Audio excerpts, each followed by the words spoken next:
fiery flower. The crazy yellow and azure sea sleds blasting like jackhammers across the spumante bubbling wake of our liner recalled the clashing colours of my Ford. Mother travelled first class in the hold. Her Risorgimento black and gold casket was like Napoleons at the Invalides. While the passengers were tanning on the Mediterranean in deck chairs, our family cemetery in Dunbarton lay under the White Mountains in the sub-zero weather. The graveyard soil was changing to stone. So many of its deaths had been midwinter. Dour and dark against the blinding snowdrifts, its black brook and fir trunks were as smooth as masts.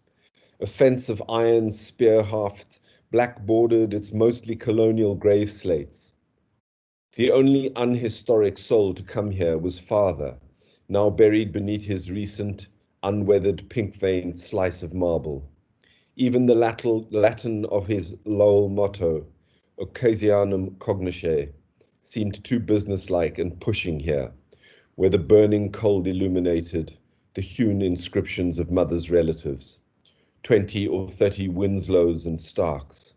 Frost had given their names a diamond edge. In the grandiloquent lettering on mother's coffin, Lowell had been misspelled Lovell. The corpse was wrapped in Panetone, like Panetone in Italian tinfoil.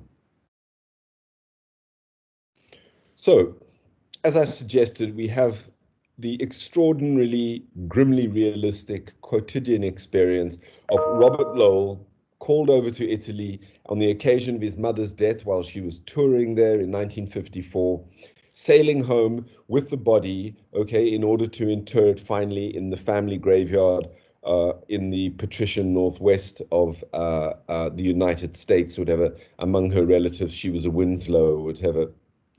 And undertaking this kind of final filial task as her son. But there are an enormous number of things that this poem, I think, draws our attention to and which enlighten us as to the occasions of love and death and the circumstance in the 20th, 21st century, which I want us to have a look at. And let's start with what is very often ignored in a poem, and yet which is tremendously important, and that is quite simply the title of the poem itself, Sailing Home from Rapallo. As the title stands, written as we see it so largely or so loudly underneath the loud name Robert Lowell, we understand that it is, of course, Robert Lowell being alive, Robert Lowell himself who is sailing home to the United States from Rapallo. But as the poem goes on, of course, we realize that there is not a callous disregard of his mother in the exclusion from the title, but rather, okay, that the balance of significance in that title tips somewhat, okay, in the displacement of the occasion. And we realize that it is not so much Robert Lowell who is sailing home from Rapallo, but his mother's body that is sailing home from Rapallo to the United States and then ultimately to Dumbarton and ultimately to the grave in Dumbarton. But more profoundly, it is her mother who is sailing, as it were, away from life, okay, towards the great home of us all, which is death, okay? Life being encircled like bead sparrow in the hall or whatever, in the great tormented darkness of death that precedes and follows us after our particular lives.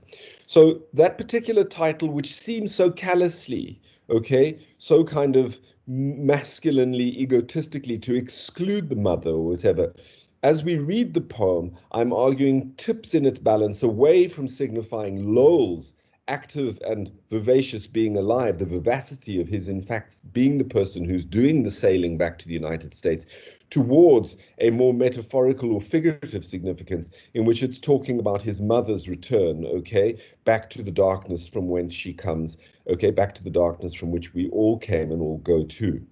So I think it's an extraordinary kind of instance of the way in which we find a good confessional poet working with the quotidian or whatever, in ways in which the apparently seeming kind of day-to-day, everyday, quotidian, rather dreary statements of the ordinary or whatever are in fact impregnate with far more important metaphysical figurations all the way through.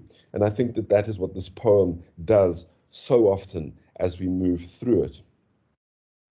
The next thing that strikes me so perhaps pertinently, given that I'm having to battle every day with my scant Italian in this part of the world, is Lowell's own recourse to the use of the Italian language, and in one instance to the use of the Latin language, which is of course the precursor of the Italian language, as he sets the scene. And this is part of what we call deixis, the way in which he tries to give us, as it were, the flavor of Italy at the moment at which he is departing from Apollo with his mother's body on this liner in the Mediterranean, in the Gulf of Genoa, okay, and to give us some sense of what it's like there in 1954. He does so with this reference to the Golfo di Genoa, to the spumanti bubbling wake, to the risorgimento, that is the reunification of Italy, okay, to the Lowell motto, which is in Latin, which in some sense anticipates the Italian, which follows occasianum cognosce, okay, and finally the mention of Panetone, that Italian Christmas cake, which is usually bought commercially or whatever and consumed so frequently during the Italian Christmas season. This is all about scene setting in the simplest of senses. Fundamentally, it's just about setting the scene. Okay, it's local color, it's deixis. Okay, it settles for us the matter of the time and the space, okay, in which all of this is taking place. But it also works on a secondary level that's very important. It begins the project of estrangement. To a certain extent, for you sitting in Cape Town in the heat today, okay, these references to the Golfo di Genova, which could be written as the Gulf of Genoa, we'd cope with that absolutely fine, okay? We don't need the spumanti bubbling wake. We can simply have the bubbling wake of our liner and so on. We don't really need all of these references to Italian. They work to push you, to push us, the reader, as it were, away from the Italian circumstance and back into the English circumstance. And in doing so, they are mimetic of, they act out the mother's return, as it were, away from her Italian sojourn, okay, to her burial in the company of the English names of the Dunbarton graveyard in the English-speaking community of the United States. So Lowell is enacting, okay, a slow letting go, all right, of the language of Italian or whatever, as the language of the summer of life, okay, where his mother was, whatever, towards this kind of English, which becomes significant in the occasion of this poem as mimetic, all right, of the language into which she was born and into which she must now die, because it becomes the language in which her name and the name of her cousins and the name of her husband are engraved upon the headstones of the graves in the graveyard at Dumbarton.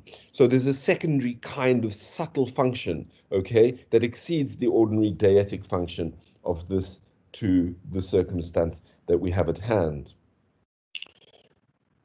But there is also, as I've suggested, a way in which the use of Italian here is embedded or works to embed also the use of this particular occasion in which the Lowell motto, Occasianum cognosce, is held before us. Because, of course, Latin is the precursor language of Italian directly, as it is of parts of English, the major part of English and French and many other languages, okay?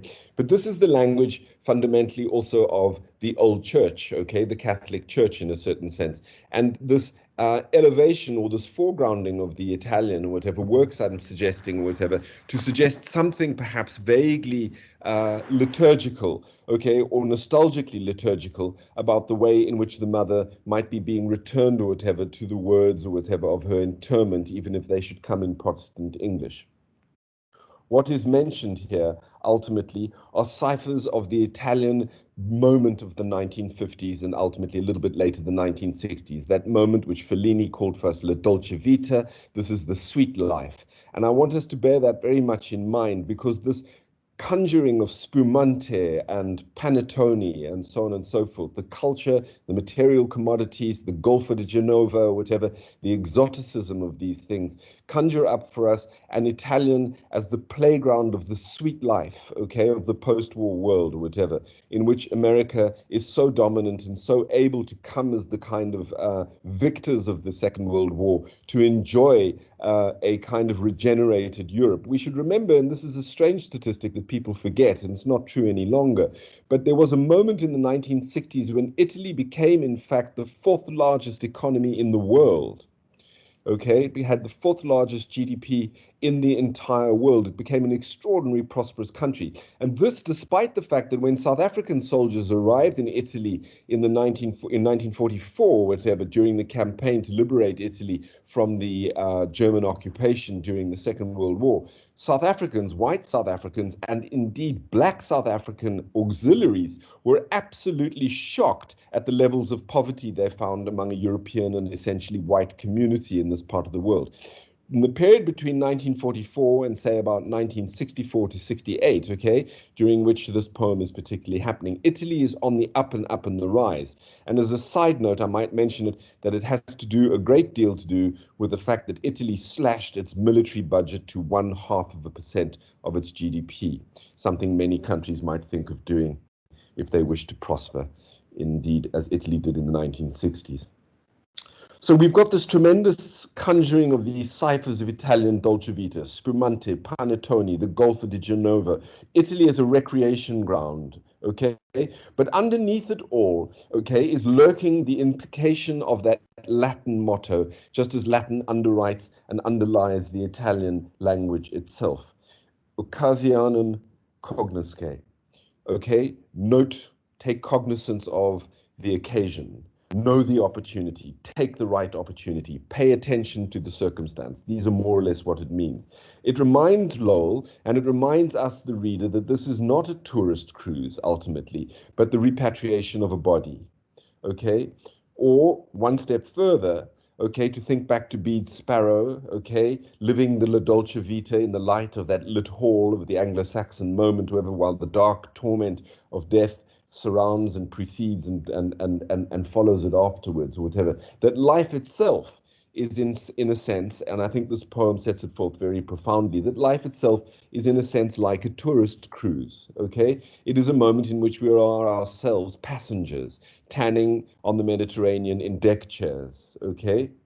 It is a spectacular summer, after which comes the dark winter, the cold, the rock-hard ground. Remember Tennyson's use of the word stones, the way those bones or whatever were becoming petrified in the rhyme association that we spoke about yesterday.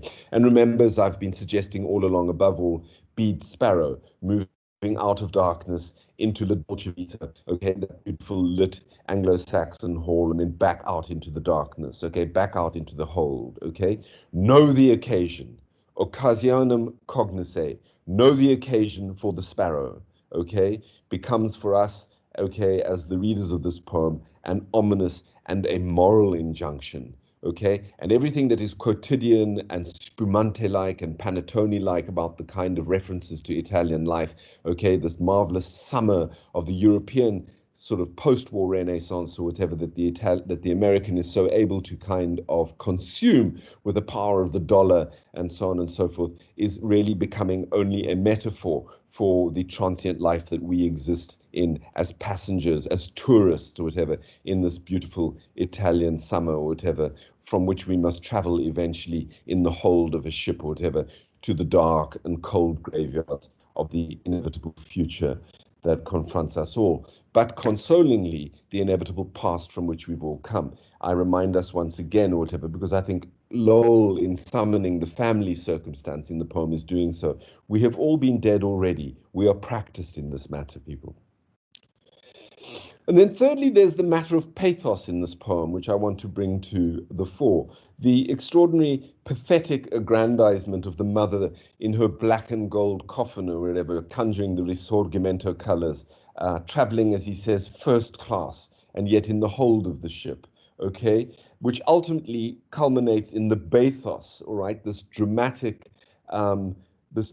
anticlimax, okay, moving from pathos with a P or whatever, the pathetic, to bathos with the B, this dramatic anticlimax, as the so-called silver lining that we might want to apply to whatever as the kind of consolations in death turns out really to be the wrapping of a cake, okay, this extraordinary pathetic final line or final two lines of the poem, the corpse, isolated in that single line of free verse, okay, in the penultimate line of the poem, was wrapped like Panetone in Italian tinfoil, okay, where his mother, whatever, her bones not returning simply to stones as they're going to, as he suggests in the long stanza concerning Dunbarton graveyard, his mother's corpse or whatever is rather like the kind of frothy, fluffy, airy, light Italian Christmas cake or whatever, easily bought and easily consumed or whatever, okay, and transient and part of Christmas.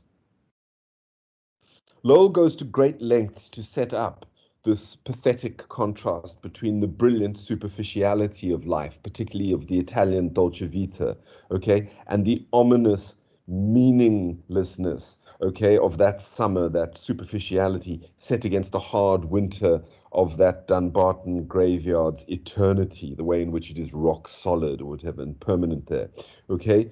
It's even there embedded in the extraordinary rendition of his father's headstone, which is given in a single line as a pink-veined slice of marble, a pink-veined, unweathered, pink-veined slice of marble, okay? There itself, to my mind, recapitulating in imagery, reimagining, echoing in strange ways, the image of Italian prosciutto, okay? The sliced ham, okay? Itself part and parcel of the Italian dolce vita, Italian cucina, the good food of Italy, and so on and so forth, which is the underlying ironic context of this poem's nonetheless very true and to be known, cognosce, occasionanum, occasion, okay, the occasion that is true to be known, okay, which is fundamentally the poem's Vigil of the Dead. Now, I want to talk, because we haven't really confronted this before in the poems that we've looked at so far in this particular course, of the poem's occasion, which we need to look to. There we have occasianum cognosce is the imperative that, as it were, overarches all our undertakings in this poem. I want to look at the fact that this poem is written in free verse, okay? It doesn't follow a metrical scheme. Okay, the stanzas at a glance, as you can see, are irregular in their length and so on and so forth. So are the lines. We only have to go to the penultimate line and the last line of the poem to see that there is no particular length of line or whatever that is common across the entire poem, whatever. There is no internal rhyme structure. There are occasional rhymes which are kind of weird and pathetic, like weak and cheeks. Okay, for which we can find no really strong or powerful or compelling Platonic or Aristotelian mimetic reason, okay? It's as though Lowell in his grief is merely going through the motions, okay?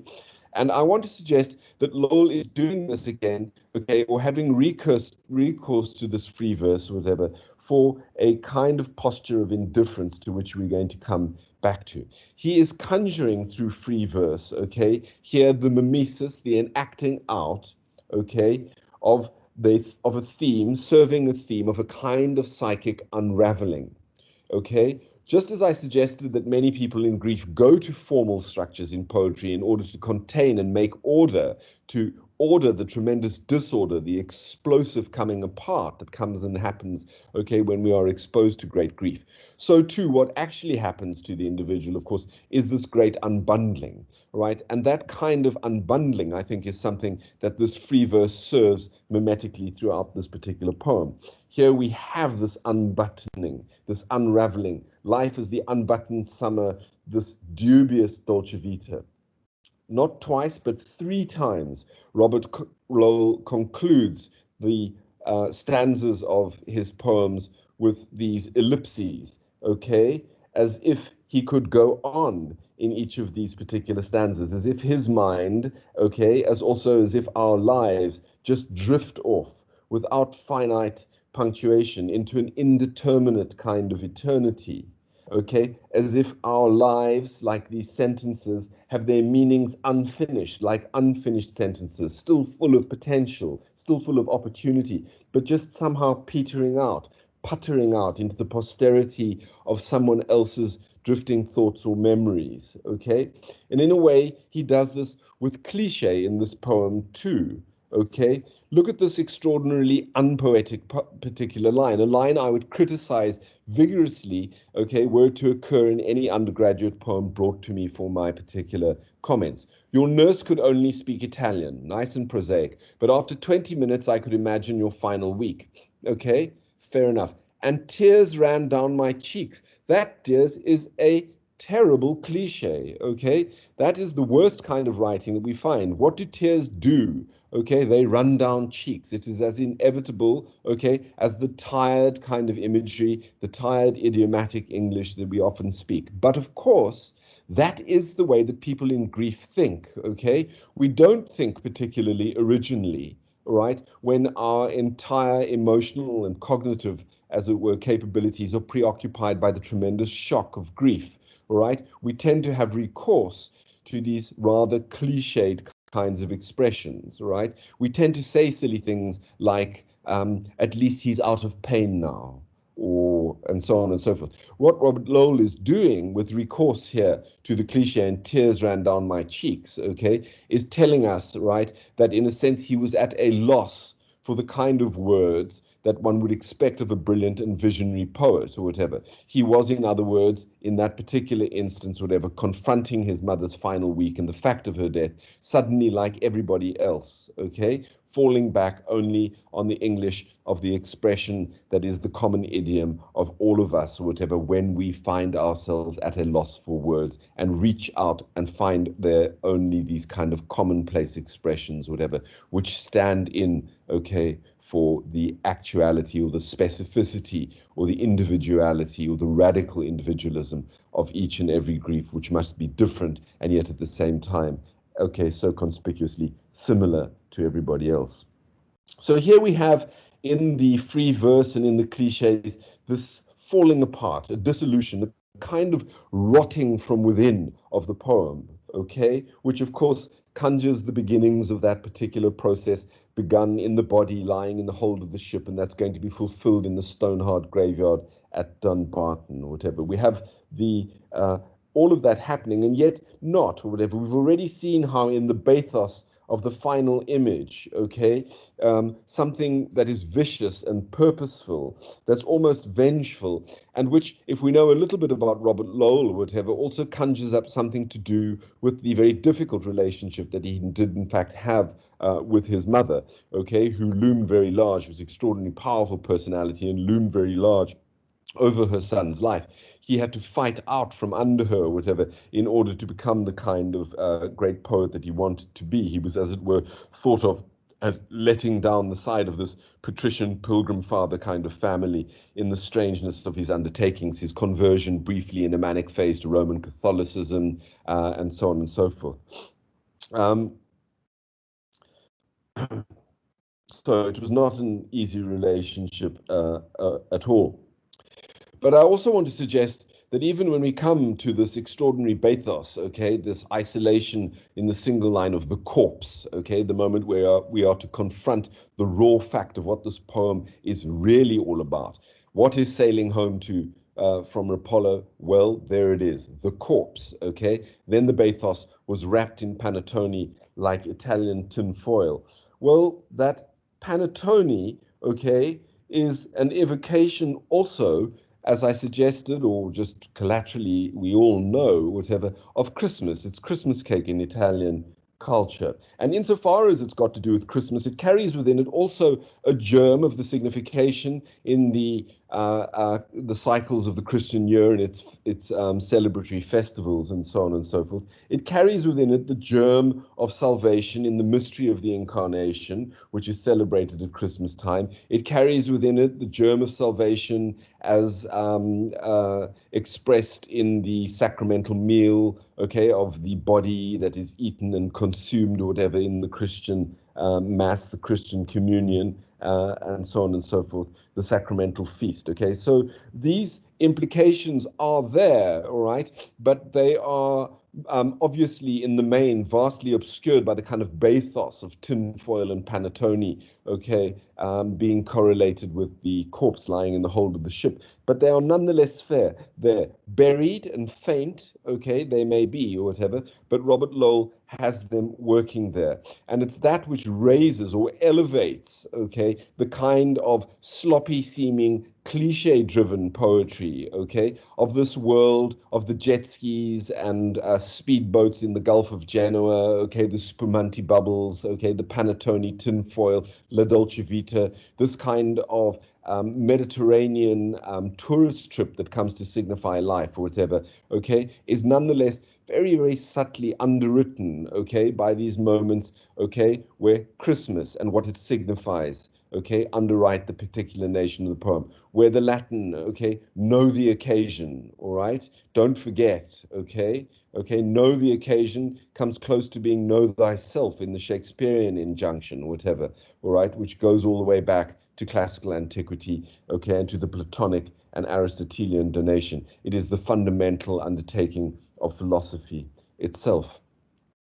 Does it surprise us once again to find the word embarked there lying in the fourth line of the poem? In what torn ship soever I embark, that ship shall be to me an emblem of thy ark. Once again, and again without any forethought on my part, we find ourselves, okay, embarked on a ship, okay, traveling in that particular island that is a ship, away from one fixture, Italy signifying life, summer, la dolce vita, or whatever, towards the United States, towards the West, where things go to die, like the sun goes to die or whatever, and where the mother's body, okay, as ultimately Lowell's, one presumes too, whatever, will be laid to rest or whatever, in the death, okay, of the dark winter that he concerns himself with so much in the bulk of the midway section of this particular poem. So there we have the business of embarked all again, all over again. And once again, lying in the middle of the word embarked, okay, what John Donne plucks out of it, in what torn ship soever I embark, that ship shall be to me an emblem of thy ark, all right? And an ark, once again, with the associated story of Noah and the rainbow, okay, just as there are the rainbow-colored candies in Panetone and so on and so forth, signifying something like perhaps very, very buriedly, very, very faintly, the hope of resurrection or whatever that is attending, okay, at this level, at this stage, all right, okay, the subliminal hopes, okay, of Robert Lowell's for the future of his mother's posterity in the afterlife, or whatever. We do, after all, in the evocation of the Italian dolce vita, or whatever, confront the fiery flower, okay, of the sea at summer. We almost see fireworks in this instance. He talks about crazy yellow and azure. He talks about jackhammers, these American birds or whatever, okay, and their brilliant colors, spumante and bubbling, the clashing colors of his Ford, or whatever, a tremendous sense, okay, of a rainbow, all right, spreading over things, whatever. Just as we know, okay, there are these rainbow-colored candies within the Panetone with which he finally connotes, with which he finally correlates his mother's body in its tinfoil wrapping. All right. So all through this free verse, this kind of unraveling, this coming apart at the seams that is the grieving subject, whatever, setting down in words, many of which are cliches, they nonetheless remain, okay, extraordinary poetic excursions or whatever, into something that exceeds the present moment, the present didactic moment or whatever, of sailing home from Rapallo or whatever, and begin, in fact, a kind of much more profound metaphysical exploration of what it means to be sailing home, okay, from the darkness before birth into the darkness after death or whatever, through Dolce Vita, okay, of this brilliant Italian summer, of this Italy reunited, the Risorgimento, the risorgimento of the post-war period of an Italy on the rise or whatever, so much the destination, okay, of the victorious or whatever, and a culture and cultured, not Italian, American middle class, such as Lowell's mother and Lowell himself perhaps is. Right. So the posture then there of indifference, right? These cliched tears, the indifferent dolce vita of the summer in the Gulf of Genoa, the poem in its relaxedness or whatever, its free informality, okay, suggests for us on Lowell's part this posture of indifference and only partly committed interest, almost an indifference, okay, tightened, as I've suggested, only by the pathos, which is wrenching and kind of plucks away at our heartstrings all the way through, all right? And then ultimately, whatever, tightened more, okay, more dramatically in that center of the poem by the oppressive sense of the patrician frozen graveyard at Dunbarton on the northeast coast of the United States, which is in the more universal, exploded significance of the poem, the destination of death itself, the afterlife. All right. And yet in this poem, I've been arguing that Lowell manages obliquely to say what he finds so hard, that it is a relation, okay? His relation to the corpse in the hold, his relation to his difficult mother, his relation to the father who was rather henpecked and he didn't really respect very much, whatever. It is a relation ultimately conditioned by love. That becomes something important, or whatever, for him all the way in the case. The poem, nonetheless, at no stage mentions his real love for his mother, except in the cliche of the tears running down his cheeks.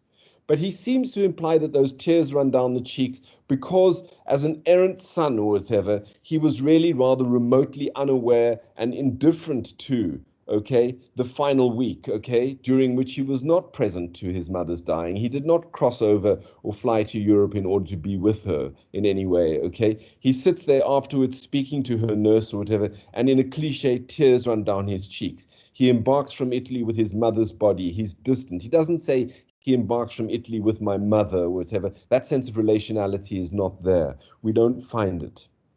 And yet not. Because in the highest tradition of poetry, this poem has at its absolute foundation, or whatever, it has as its absolute foundation love itself buried in the occasion.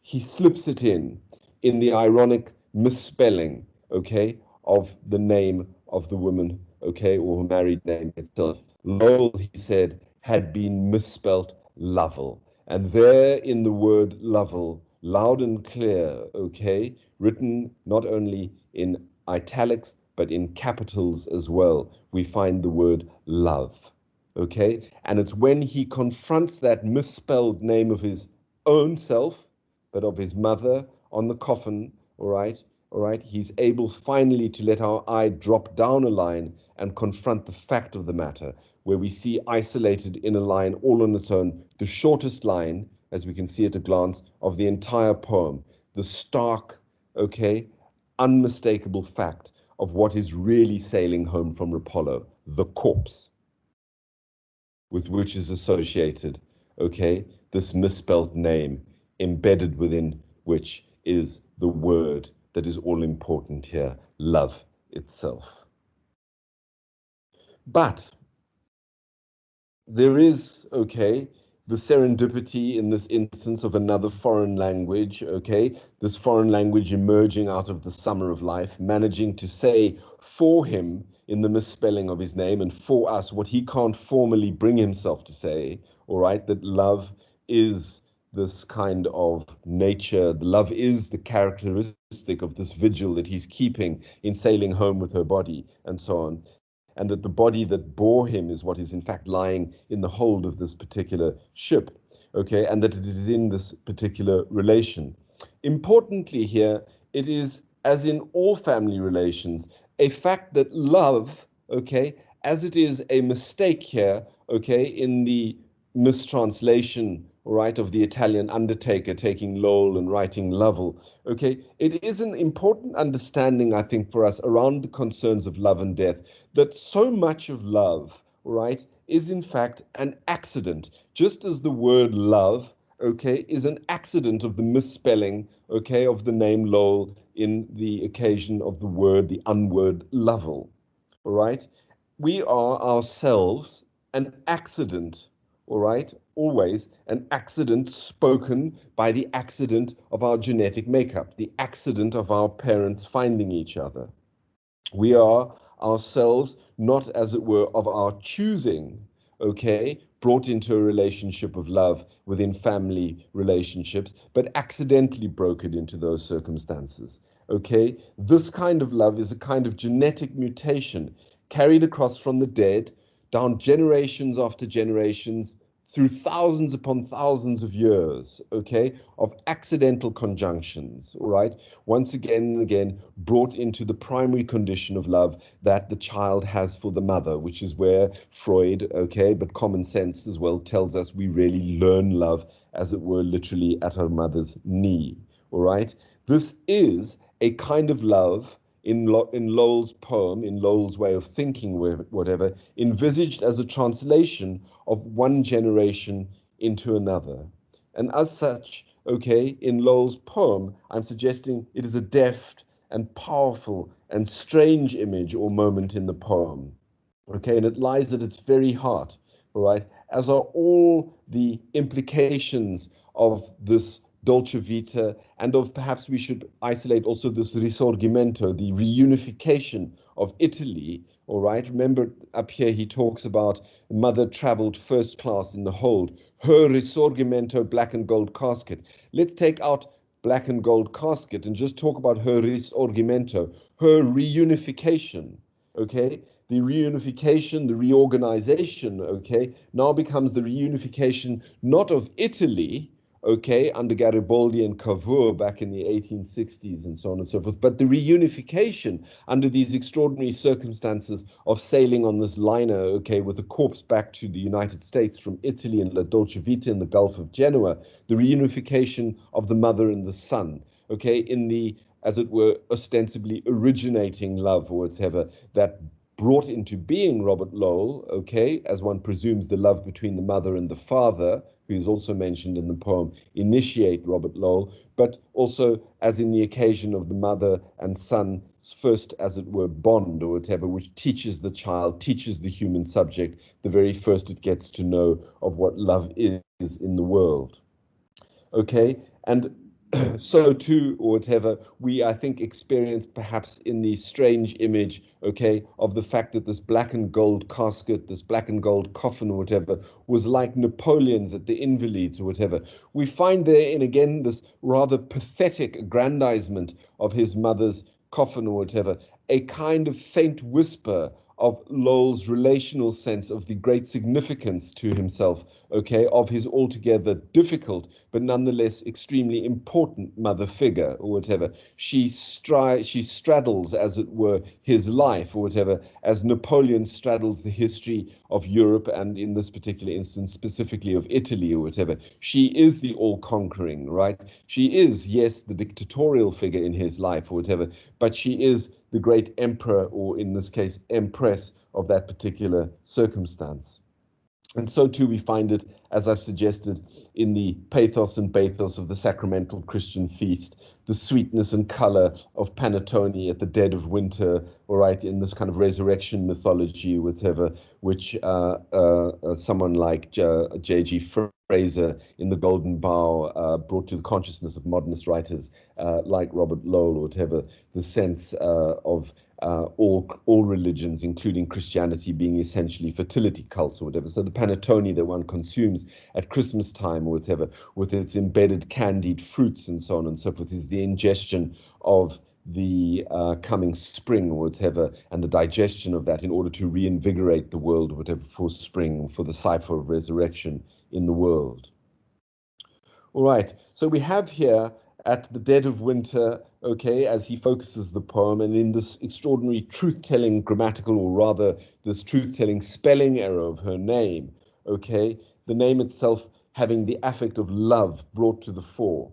So buried as she will be in the Dunbarton graveyard, buried in Lowell, the name itself, buried in Lowell, the poet himself in this instance, okay, is also love, as we have seen, even in this most fraught and difficult relationship, all right? Signified extraordinarily by the reunification of Italy, by Napoleon's casket at the Invalides, and so on and so forth, the strangeness of his relationship, the cliche of tears running down his cheeks, of her body being like a panettone Christmas cake, light and frothy, with a candied fruit inside it, or whatever, wrapped in the shiny silver lining of tin foil as consolation, buried within it, okay, as buried within the accident of love itself that is buried in our genes, okay, at our initiation, at conception or whatever, and at our birth in our relationship with as child to mother or whatever, we find in the accident, okay, buried within the word of the misspelt Lowell, okay, love itself at the heart of the matter. So to conclude then, not just this particular poem or whatever, but perhaps the series altogether, I want us to remember what I mentioned in passing once or twice, the great Italian poet of the 18th century, Leopardi, and his assertion that destiny surely forged love and death in the same instant. It is impossible really for us to confront the significance of death or to experience death as a mystery, as a loss, as something to be feared, as something to be perhaps looked forward to after the loss of a beloved one, if we have a faith system that sustains the hope of a reunification with that particular individual. It's impossible for us to really begin to grapple with cognitively what death, this tremendous abstraction, this dark space or whatever, okay, this kind of retinal blot out in our kind of vision or whatever, without recourse or whatever, to love, the love of those who've died, the love of life that we will lose, and so on and so forth. We need love centrally as a tool with which to begin to understand death. And so too, we need, I've suggested whatever, and I think Leopardi is suggesting, we need death as a tool with which to really understand love, okay? Which is an affect which we hope will last forever, but which we find doesn't last forever, okay? Sometimes in the sordid contingencies of the fact of falling out of love or moving towards divorce or whatever the case may be, always in the fact that some partner in a love relationship dies before another partner, okay? But fundamentally in the fact that we lose life, and with life or whatever, we lose the kind of pleasure that love affords us during the course of life. It is the fact of death in a certain way or whatever that forces human beings closer to one another, to cling to one another in the miraculous contour of the extraordinary fact of their being alive in the same time and in the same place. That circumstance occurs because of death. So we cannot really grasp what love means to ourselves or to the other when we say those immortal three words, which are themselves as cliched as tears running down cheeks. I love you, okay? Which my students so want to hear said to each other, okay? And yet everybody says, and I'll become as cliched as any three words in the language itself. We cannot really understand what it is we mean, okay, by that transitive verb love or whatever, without saying something about death itself. I love you means I wish that you would never die. I wish this feeling would never die. I know that death surrounds the circumstance in which we find ourselves, but miraculously, you lie not on the far side of death unborn. You lie not on the far side of death already dead, but with me alive. Okay, and that is the circumstance which, as it were, ignites in me this extraordinary sensation that we call love. So, destiny forged love and death in the same instant, says Leopardi. In their fullness, neither makes for us the sense that is so elusive and impossible that it does for us without the other. It is death which drives love, I'm arguing, and it is love which marks off the catastrophe of death. Whether love of a beloved, an individual, a human being, okay, a member of the family, okay, somebody romantically entangled with us, or whether it is the love of life itself. And it may be that these two things, the love of life itself and the love of the beloved, or the love of our children, the love of our parents, the love of our cousins, and so on and so forth, the love of our friends, cannot themselves be disentangled in any case at all. What I've hoped to achieve by bringing these poems before you during the course of these past 5 days, whatever, is a sense of the way, in particular, in which it is poetry exclusively by virtue of its capability of semantic excess, the way in which it is able to carry a greater freight of meaning, an excess of linguistic possibility, okay? That it is able, as a kind of language, to keep in place simultaneously both the glory of love, okay, and the catastrophe of death, and to suggest to us the wide variety of occasions to be known, occasionem cognosce, know the occasion of life, okay, and know that the occasion of life is death itself, all right, and that it is death itself, ironically, that dark concept which most illuminates love, that we experience it. just as John Donne, perhaps in the most famous words that we've encountered in all of the 5 poems we've looked at, points out that churches that have least light, right, are best for prayer. We have a few minutes and there are potentially many questions, so I'm going to conclude there and once again look to the raised hands of the group, putting myself back in front of you. Please ask questions about this poem or about any reflections you have on the poems foregoing or the course, and let's see if there's anything that we can add to what I've had to say. Alas, all I confront is strange round blobs with geometric figures on them. How much nicer it would be to see you as people.